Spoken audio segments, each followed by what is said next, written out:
Voilà l'homme qui arrive avec sa cartouche de Sika, prêt à dégainer, à opérer. Salut les coccypotes, bienvenue dans cette nouvelle vidéo qui est la troisième vidéo sur les réparations du camping-car suite à l'accrochage que j'ai pu avoir. Donc vous l'avez vu au fur et à mesure, c'était vraiment un travail d'orfèvre, beaucoup de travail niveau carrosserie, niveau aussi du bois, du bois et du plancher que David a refait en partie dans la vidéo précédente. Et puis ici, eh bien c'est la suite et fin des travaux. On en profite aussi pour refaire les joints, etc. Donc j'espère que la vidéo vous plaira. Je le dis 15 000 fois, je le dis dans chaque vidéo, je l'aurais déjà dit 1000 fois, mais c'est pas grave. Je remercie encore David pour tout le travail qu'il a donné, pour ses connaissances, pour tout ça, pour son partage. Vraiment merci à toi. Et puis forcément merci à ma petite Chris. Eh bien d'avoir été là, d'avoir passé les moments avec nous, de m'avoir accueilli, de m'avoir fait à manger. Voilà, enfin bon, je les adore. Bref, et bien comme d'habitude, dans les coccypotes, on n'oublie pas le petit pouce bleu, le commentaire qui fait super plaisir. Et puis rejoignez-moi sur Instagram, Annabella Coccinelle, si ce n'est pas encore fait. Salut, salut les petits amis, bonne vidéo. Regardez ici, David a blacksonné tout le contour du porte-vélo, du marchepied. Voilà, blacksonné, donc c'est du produit qui va vraiment étanchéifier, où vraiment plus rien ne va pénétrer, ni l'eau, ni tout ce que vous voulez. Et même avec le temps, ça va pas se fissurer ou quoi que ce soit. C'est vraiment quelque chose qui va être pérenne. Et il en a mis ici aussi. Je vais essayer de pas me tâcher. Ici en dessous. Voilà. Ainsi que la porte de la soute. Et puis en dessous aussi, ton ami. Ouais, c'est pas fini. Je sais pas si je vais... Ah oui, c'est pas encore fini. Là, David est en train de mettre du... c'est comme du vernis, c'est ça, pour protéger le bois du marchepied. C'est de la bombe de peinture. Ouais. Bon, après ça, ce sera pas exposé à l'eau, quoi. C'est vraiment... Il y aura un espèce de cache par au-dessus, oui, avec le paillasson dessus, et puis voilà, ça se verra pas. Mais c'est toujours mieux de mettre un petit peu de... Voilà, une protection supplémentaire, quoi. Éviter que ça rentre dans le bois. Qu'est-ce qu'il fait? Ah, bon, ça va. Faut toujours être au saguet avec Koda, parce que quand on l'entend plus. Et donc à la base je voulais mettre du vernis, mais c'était trop long à sécher, donc je mets de la bombe à la place. Et voilà. Là. Donc là David est en train de remettre le phare. Et tu as dit que tu avais mis un Vénux, ça s'appelle? Un Vénux, ouais. Ah, Vénux. Comme un nut. Comme un nut, mais... Et qui permet, parce qu'en fait le trou de vis était trop grand pour que la vis rentre, du coup il y avait du jeu. Ça s'est foiré, ouais. Donc j'ai rajouté ça là, mais... C'est un système... Ouais, voilà, ça ressemble à ça. Donc normalement quand on serre, on va faire le test, hein, ça se trouve... Tu mets ça dans le trou, et puis après, tac, ça va permettre de visser... Après j'aurais pu mettre une insert métal, mais comme c'est du plastique... Là, là, là... La la la. Là, là.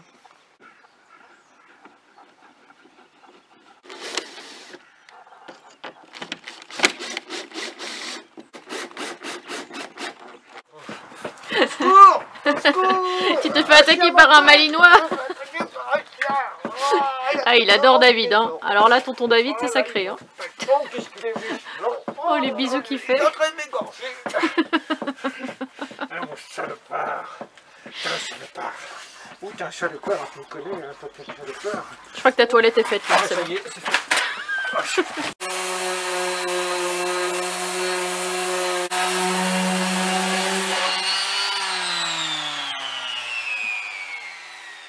Donc là, David est en train de mettre un un après garnissant, c'est ça? Voilà, un après garnissant. Et ça va servir à quoi? On va faire une sous-couche. Une sous-couche. On va poncer après. Ok. Ça devient bien lisse. Et c'est une sous-couche, une protection. Malgré que ça c'est de l'alu, donc il n'y a pas de risque, mais ça va boucher encore les tout petits. Ok. Et du coup, David a aussi mis de l'anti-garnissant ici sur la paroi. C'est le moment tant attendu. C'est le moment tant attendu du stickers. Tu penses qu'on en aura assez? Oui. Oui. Ça devrait le faire. Et donc, tu as envie de faire toute la porte, quoi. Voilà. On devait faire de base qu'une partie où il y avait eu les griffures et les traces. Et du coup, David a décidé, pour que ça cloche moins, de mettre une bande entière dessus. Est-ce que tu trembles de stress? Non. Non. Tu chauffes les mains. Ce qui risque de coller dessous. Ouais.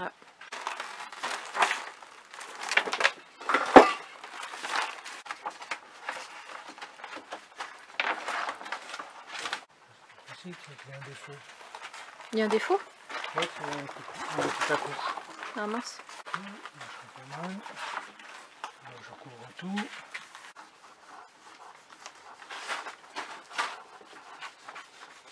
C'est du bon sticker ça. Ah oui, là. Stickers de professionnels. Oui. Bah sinon ça t'aurais peut-être plus de mal à l'appliquer, ça ferait des trous, non? Je sais pas. Ce Ce serait moins épais. Ça s'applique moins bien. Ça se passe plus.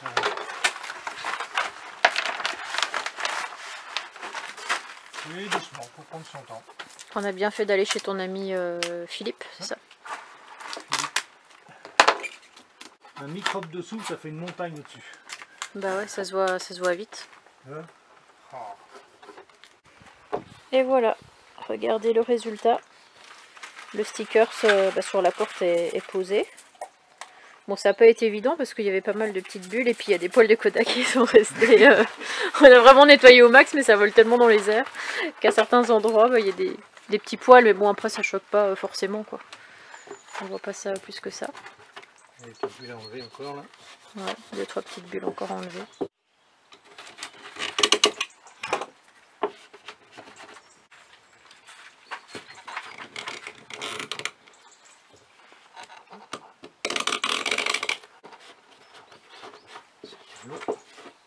Donc David a remis la porte de la soute en place. D'ailleurs demain il faudra qu'on rachète une autre charnière parce que elle avait été arrachée lors du choc, quoi. On va bricoler une. Et franchement moi je sais pas, ça me saute pas aux yeux de me dire il y a une différence forcément particulière de couleur. David dit qu'il le voit un petit peu, mais après il faut vraiment regarder, quoi. Voilà, c'est pas choquant. Ouais, c'est pas choquant du tout. Et voilà, moi en tout cas je trouve que le résultat est plutôt réussi malgré le poil de Kodak qui est... Bah tu vois, je le vois même pas de là, ça dépend vraiment de l'angle où tu te mets. Et puis après, il restera toute cette partie-là de stickers à mettre, mais là, David remet le dispositif d'ouverture, ni vu ni connu. Le joint, c'est du joint ça? Ah oui. Il est fatigué. Donc là, David a sorti l'aérographe. C'est comme ça que ça s'appelle. Hein. Oui. Nous sommes à l'aube du 5e jour, je crois, ou du 6e jour. Et donc ça va servir à faire les petites finitions. Parce qu'à certains endroits, tu dis, il y a encore des petits... Voilà, c'était manqué de... Bon là, j'ai redressé comme j'ai pu et il y a encore des marques. Mais bon, si on enlève les marques, on va enlever de la matière, Ou il faudrait mastiquer, oui. on finit plus, quoi. J'ai même noté Annabelle la coccinelle. Sur YouTube, Messenger et Messenger. Sociaux. Puis après j'ai envie de mettre une bande turbo. Oui, avec des ailerons turbo toujours. GTI, injection directe, 800 chevaux à la roue arrière. Voilà, comme ça je passerai ni vu ni connu. Ah bah là on ne verra même pas passer. Ah avec 800 chevaux à la roue arrière. Ça c'est sûr. On verra un truc blanc. Alors regardez où je me trouve, je suis sur mon toit, ça va me permettre déjà de nettoyer mon panneau solaire parce que je vous avoue que je ne l'ai pas encore fait depuis que j'ai le camping-car. Et ça c'est pas terrible parce que toutes les fois où j'étais dans le désert en Espagne, tout ça, et puis avec la poussière, je pense qu'il va peut-être recharger un petit peu mieux, même si franchement il recharge super bien. Et j'ai décidé de refaire mes joints parce que la dernière fois, souvenez-vous quand j'étais venue chez David au mois d'avril, au mois de mai, on avait fait ce lanterneau là qui fuyait pas mal. Alors autant cela ne fuit pas encore le grand lanterneau qui est juste ici, mais apparemment il y aurait même plus de joints en fait tout autour, donc je pense que c'est une bonne initiative plutôt que d'attendre que ça fuit. Pour une fois j'ai vraiment envie de prendre un petit peu les devants et donc éviter qu'il y ait des infiltrations, que je les vois quand il pleut à verse, que j'ai pas d'échelle, que j'ai rien. Surtout que pour refaire un joint, le mieux c'est quand même qu'il fasse beau, au moins 2 jours quoi, pour que ça sèche comme il faut. Donc voilà, il n'y a plus qu'à,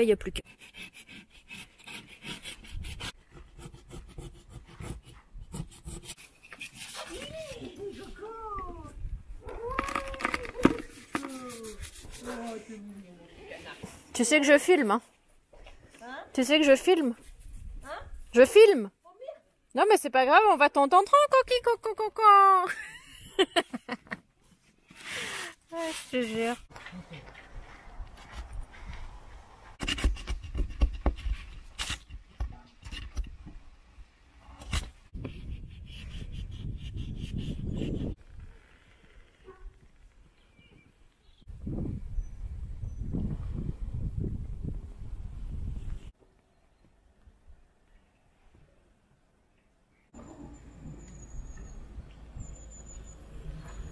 Alors j'ai eu un petit peu de mal à enlever ce joint-ci parce qu'en fait c'est du joint qui ne sèche pas. Ça veut dire que je sais pas il y a combien d'années ça a été fait. Mais en tout cas le joint est toujours hyper, vous savez, un petit peu comme de la mélasse. Et donc il y a plusieurs endroits un peu comme ici où j'ai pas réussi à l'enlever. Alors bon, David avec ses méthodes de professionnel va peut-être y arriver. Mais moi en tout cas j'ai vraiment essayé de faire au mieux pour nettoyer tout le contour des joints. Voilà l'homme qui arrive avec sa cartouche de Sika. Prêt à dégainer, à opérer. Mais en fait à la base je voulais le faire moi-même et après David s'est proposé, alors je me suis dit bah autant qu'il le fasse comme ça, au moins je suis sûre que c'est bien fait quoi. Parce que bah imagine je le fais pas bien, tout ça pour ça, voilà quoi. Après bon, c'est pas compliqué non plus. Mais il suffit que je le mette à côté, tu vois, dans le mauvais trou. Avec ma chance. Tu vois, toi tu fais ça en une prise, tu vois. Moi ça bavrait de partout. Et du coup je sais plus si on l'avait dit. Le Sika qu'on avait pris. Ouais, c'est spécial marine. Ouais, joint collage, étanchéité marine. Je pense que ça fera bien l'affaire. Hein. Oui, de toute façon, il n'y avait même plus de joint. Ah oui, il n'y avait plus de joint du tout. Hop, petite touche de finition. Ah. Regardez-moi ce beau joint tout propre. C'est vrai que j'ai pas fait de vidéo avant, je crois pas. Pour faire un peu l'avant après, mais... Dis-nous juste qu'il n'y avait rien autour et que c'était tout verdâtre avec des morceaux de mousse et de joint.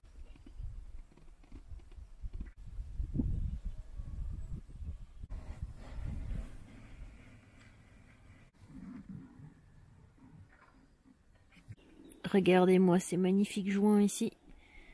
Ah bah je suis rassurée parce que je peux vous dire que parfois ça m'arrive la nuit de me réveiller quand il pleut et d'aller toucher les lanterneaux. Je peux vous dire que Jean-Jacques et Gérard m'ont laissé de gros traumatismes à ce niveau-là.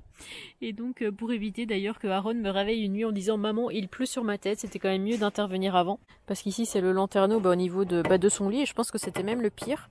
Et là David m'a ramené un seau avec de l'eau savonneuse pour... je vais nettoyer un petit peu là parce que ça me déplaît beaucoup, ça me débecte de voir le toit dans un état comme celui-là.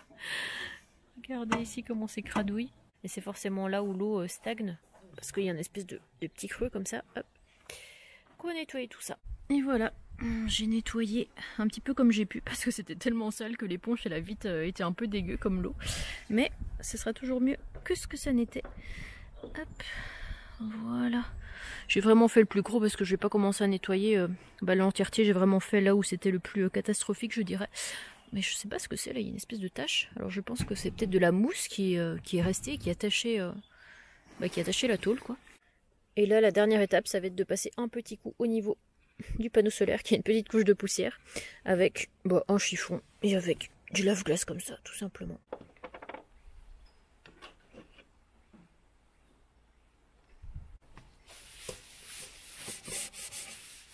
C'était pas fifou tout ça, hein. Il était grand temps d'intervenir. Là, je vais rejoindre David en bas parce qu'apparemment il a placé le sticker du côté latéral et il est en train de remettre la garniture. Donc ça, franchement, ça sent trop bon parce que qui dit remettre la protection sur le côté dit que en fait c'est fini quoi. Donc c'est vraiment trop cool. Bon mon petit Dave, ça sent bon tout ça. Qu'est-ce que t'en dis? Ouais. Est-ce que tu veux nous expliquer ce que tu as fait? Ben là, on a mis la bande adhésive là. La bande adhésive. Ah oui. Tu sais, j'ai même pas fait gaffe. Ouais. Et j'ai même pas fait gaffe, ouais. C'est vrai qu'il y a quand même une démarcation, mais ça m'a pas sauté aux yeux, quoi. On l'a mis comme ça tout le long. Là, j'ai présenté provisoirement parce qu'il y a des découpes encore à faire là-bas, que j'ai fait tout à l'heure. Ouais, c'est provisoire, mais c'est pour te donner une petite idée de comment sera la garniture. Voilà, ouais. Il restera juste au niveau de la porte, du coup, et puis... Là, je vais peut-être faire le sticker de porte, là, vite fait. Ouais. Et puis, demain, pose du pare-choc. Pose des garnitures, ensuite je vais peut-être refaire des touches de blanc pour voir ce que ça donne. Oui. Donc tu penses que demain... Puis la charnière de bord, les retouches peinture ici. Là. Ouais, bon, c'est surtout des retouches quoi, qu'on fera demain. Et puis fixer une charnière là, sur la porte arrière. Ouais, de la soute. Et ça sera pas mal.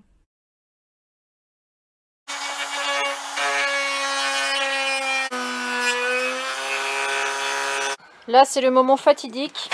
David est en train de remettre la garniture, hein, la protection plastique. Attends, je fais le trou, On a déjà refixé de ce côté-là. Et petit à petit, il mettra les vis. Attends, je sais pas trop du coup. Comme ça. Bon, on revient du magasin avec Christelle. David a fini le boulot. Je vais vous montrer ça juste après. J'ai trouvé une petite peluche pour Koda. Je pense que le pauvre éléphant ne va pas faire long feu, le connaissant. Mais bon, c'est toujours des petites attentions quand je vais au magasin. Je suis obligée de penser à lui et de prendre des petits trucs. Alors pour mon anniversaire, Chris m'a offert des chaussures. Bon, celle qui m'a fait la surprise à la caisse, il m'a dit « Ah je te les prends ». Bon ok. Donc voilà, ça y est, la folie des chaussures reprend. Mais j'ai trop craqué. Je les ai vraiment trouvées trop belles. Je sais pas ce que vous en pensez, en marron comme ça. Je me suis également pris des bottes parce que là après je vais aller demain, je pars vers chez Christian parce que Idriss va s'occuper de mon embrayage. Donc comme le champ va certainement être inondé comme souvent, je me suis dit c'est quand même mieux de prendre des bottes ou même pour mes balades automnales à l'avenir quand il pleut. Tout ça c'est toujours mieux que de prendre mes chaussures de rando ou alors même prendre des chaussures de ville comme ça, c'est pas trop adapté. Donc au moins avec ça c'est bon, je repars comme en l'an 40. J'ai pris également une couverture, alors c'est peut-être un petit peu trop tard, mais je vais vous montrer l'état du siège devant. Ça allait encore, mais Koda, à force de se gratter et d'aller dessus, eh bien, il a cassé à un endroit. Ah, regardez là. Donc je pense que je vais installer, j'aurais vraiment dû y penser avant, un plaid, et dans l'espoir qu'il ne le bouscule pas et ne le foute pas au sol au bout de 2 minutes. Je mettrai le plaid pour protéger le reste du siège. Regardez, ça c'est trop bien, c'est une gamelle rétractable. Regardez-le. Tu sais dès que c'est pour toi, Doudou, hein? Ah oui, mais il n'y a rien dedans. Il n'y a rien dedans. Ta gamelle, elle est pleine. Et en fait, ça, chez Maxizo, c'est 10 €. Ça, j'ai payé 99 centimes chez Action. Donc vraiment trop bien, quoi. Ça faisait longtemps que j'en cherchais, mais il n'y en avait pas à chaque fois. Pour Monsieur Koda, j'ai pris des dents à live comme ça. J'en ai pris 2. J'ai pris du potage. Bon, comme vous voyez, c'est vraiment divers et varié. J'ai acheté des betteraves. J'ai acheté du produit lessive. J'ai acheté des chaussettes. Alors c'est très drôle, hein, parce qu'elles sont très épaisses. Moi, j'adore ça. Et du coup, Goodyear, voilà. Je suis en mode mécanique, en mode pneu. J'ai pris ça pour David. Parce que David apparemment aime beaucoup les chocolats, pas Chris. Donc je pense qu'il se mangera ça à lui tout seul, certainement. Et je me suis pris un pantalon de pyjama. Voilà. Petit haul, hein, c'est pas souvent que j'en fais. Mais là, je suis lancée.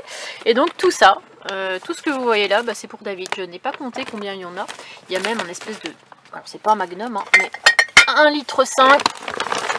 Attention à consommer avec modération. À la taille, elle fait la tête de Koda. Elle est gigantesque. Mais elle est vraiment trop belle. Donc je lui ai pris ça. Et puis plein de bières différentes. Je sais qu'il adore la bière. Donc là vraiment il y a toutes sortes. De la blonde, de la brune, de la ambrée, de tout ce que vous voulez. De la fruitée. J'ai compté, alors je sais pas si ça va porter chance ou pas, mais il y en a 13. Parce que c'est vrai qu'à la base je me suis dit j'aimerais bien lui prendre un petit truc. Comme je sais qu'il aime bien le vin, lui prendre un espèce de stage, vous savez, œnologie ça s'appelle. Où vous goûtez le vin, enfin bon bref, il y a plein de choses comme ça. Et je lui ai dit ça sera un trop bon cadeau, mais apparemment il aime pas ça du tout. Sinon un truc de massage, de détente, il aime pas ça du tout. Donc en fait je lui ai dit mais je le connais pas assez, enfin je veux dire, qu'est-ce qu'il pourrait aimer. Donc je lui ai posé la question ainsi qu'à Christelle, et en fait tous les deux ne savaient pas. J'ai besoin de rien, j'ai besoin de rien. Donc je dis bon qu'est-ce que, voilà quoi, vraiment une valeur sûre, c'est d'offrir plein de bouteilles de bière différentes, je sais qu'il aime ça. Et voilà, plutôt que d'acheter des trucs qui peuvent coûter très cher et que finalement il n'utilise pas parce que il n'aime pas, ça sert à rien. Je vais vous montrer du coup le résultat final du camping-car. C'est vrai que j'aurais aimé que David soit là, mais je ne sais pas où il est. On est rentré, mais forcément tout était déjà terminé. Il avait fait, on va dire, les finitions, mais en partant il avait déjà tout bien refixé. Et donc regardez-moi ce résultat final, franchement incroyable, hein, franchement. Enfin, je vais pas dire qu'on dirait qu'il n'y a rien eu parce qu'on voit quand même un peu la démarcation ici au niveau de la carrosserie, de la couleur, hein, c'est beaucoup plus blanc qu'en haut, mais à la fois comparé à ce que c'était avant, franchement c'est limite encore beaucoup plus propre que ça n'a été. Et puis sachant qu'en dessous tout ce qui était pourri, David a tout refait, vraiment il a travaillé mais incroyablement bien quoi. Je sais vraiment comme je dis pas du tout comment le remercier. Il a vraiment il est super bien équipé en matériel, il a plein de connaissances, c'est vraiment un puits de connaissances, c'est incroyable. Et ici il me disait voilà, qu'il y avait un petit jour, mais qu'apparemment bah, c'est quelque chose qui était déjà là avant. J'avoue que moi je n'ai pas fait spécialement gaffe. Mais ouais, quand j'ai eu le camping-car, c'est vrai que le gars m'avait dit à l'époque qu'il avait tapé dans son portail ou un truc comme ça, et qu'à cause de ça il avait dû repasser à la carrosserie. Et c'est vrai qu'en regardant, on voit que le pare-choc avant était vert, genre turquoise, horrible, et que bah, ils l'ont repeint en noir. Alors bah, je pense que c'est ici qu'il devait y avoir un petit coup et que la cellule, j'espère vraiment la cellule, mais c'est le bois de la soute était un petit peu enfoncé. Après là rien de méchant, parce qu'en fait l'eau va glisser, comme ça va ruisseler le long du plastique et va partir. Et quand bien même au niveau du bois il a blacksonné, donc c'est vraiment protégé, mais pour des années à venir. Donc voilà, bah, franchement, par cette vidéo David, je te remercie encore 1000 fois. Là je vais aller le remercier, je sais pas du tout où est-ce qu'il est, mais voilà, puis je vais lui offrir bah, son petit cadeau quoi du coup. Puis bah lui, qu'est-ce que vous pensez? Toujours, regardez, attendez, ce chien est malheureux. Des balles, balles, jouets, balles, jouets, jouets. Tout ça c'est à lui, hein. Le gars s'est installé comme chez lui ici. Non, c'est pas un jouet, ça c'est un os. Et il a encore des balles là-bas plus loin derrière. Donc, et ce n'est que la moitié bien sûr de tout ce qu'il possède. Et il arrive encore à s'ennuyer. Hein, Koda? On va aller se promener avec maman? On va aller se promener avec maman, monsieur? Oh, le mot magique! Est-ce que c'est pas le mot magique que maman elle a prononcé? Bon ben j'espère que cette vidéo vous aura plu. Comme vous l'avez vu, le camping-car est terminé, c'est réparé. C'est vraiment une bonne épine du pied, on va dire, que David m'a enlevé, parce que c'est sûr que sinon ça aurait été plus compliqué, hein. J'aurais trouvé une solution d'une manière ou d'une autre, mais c'est sûr que niveau tarif ça aurait été différent, et surtout au niveau durée quoi, si je puis dire, parce que c'est vrai que si je vais chez un carrossier, il va s'en occuper, mais allez, il va peut-être mettre, je sais pas moi, 2 mois à garder mon camping-car, et moi je saurais pas où aller, donc on va dire que c'est limite ça le plus contraignant plutôt que l'argent que j'aurais pu dépenser. Mais voilà, grâce à David, ça a pu être réparé. Donc voilà, dans la prochaine vidéo, ce ne sera plus du bricolage, mais ce sera plus de la mécanique, parce que je suis de retour chez Christian, hein, comme je vous l'ai dit dans la vidéo. C'est pour ça que j'avais acheté mes petites bottes, et Idriss va s'occuper avec Gwendal de mon embrayage, voilà, qui arrive tout doucement en fin de vie. Vous l'avez vu à l'époque, j'avais essayé de trouver un garage qui m'avait posé un lapin, et c'est vrai que j'avais pas relancé quoi. Je m'étais dit bon bah on va attendre d'arriver, on n'est pas à 2 semaines près, on va attendre d'arriver vers chez Christian, et voilà. Donc j'espère que vous serez au rendez-vous, je vous fais de gros bisous et puis à très vite. Salut les petits amis, portez-vous bien.